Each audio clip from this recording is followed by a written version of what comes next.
El bruxismo del sueño afecta a casi el 20% de la población. Es el trastorno del movimiento de la mandíbula que ocurre mientras dormimos.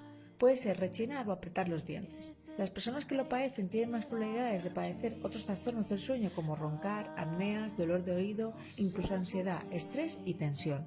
La edad más frecuente de inicio está entre los 17 y 20 años, y la remisión espontánea suele producirse después de los 40 años. Muchas personas no saben que lo padecen.